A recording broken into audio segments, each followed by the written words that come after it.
Hello, this is Diana Bernard, and my presentation is when Robert Lee Vogel violated Tennessee Supreme Court Rule 1.9, the duties to former clients.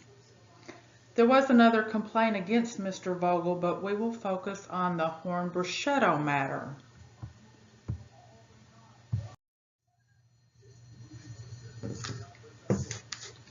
The background is that Mr. Vogel was the court-appointed attorney for Lisa Horn-Bruschetto in her criminal case. He then motioned to withdraw due to a conflict of interest. He claimed that he couldn't disclose the nature of the conflict because it would violate confidentiality as stated in Rule 1.6.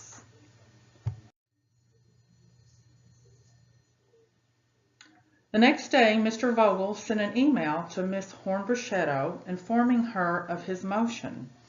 She then sent a letter to him for an explanation. After 6 weeks of no response, she sent him another letter and sent a copy to the judge on her criminal case, Judge Eugene Eblin.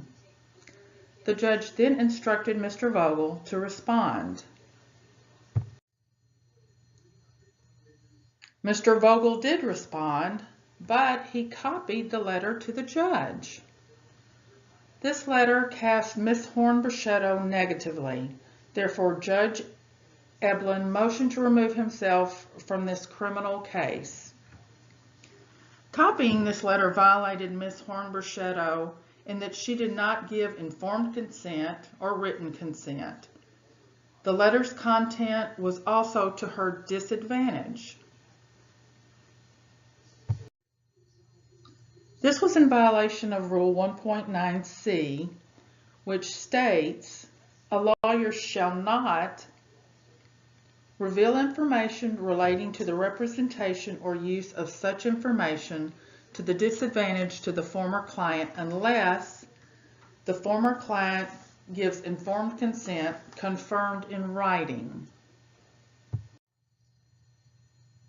The panel of the Board of Professional Responsibility's request for punishment was initially 12-month suspension, but should be served on probation.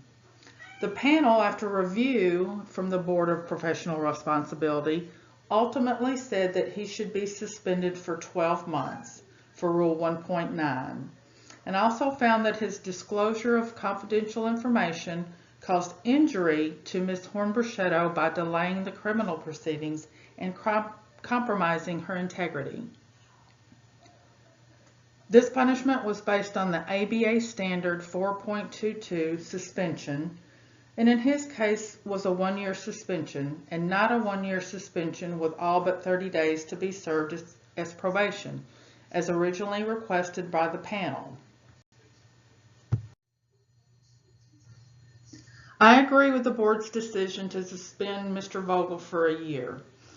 While I am learning of these uniform punishments of a lawyer as stated in the ABA, I would like to think the precedents listed are appropriate and just. But, and I know we're not to include the Alford matter, I'm not so sure about that being appropriate considering the circumstances of that matter. With more learning I have to do, maybe I could approach that matter more objectively. That's all for now. Thanks for listening.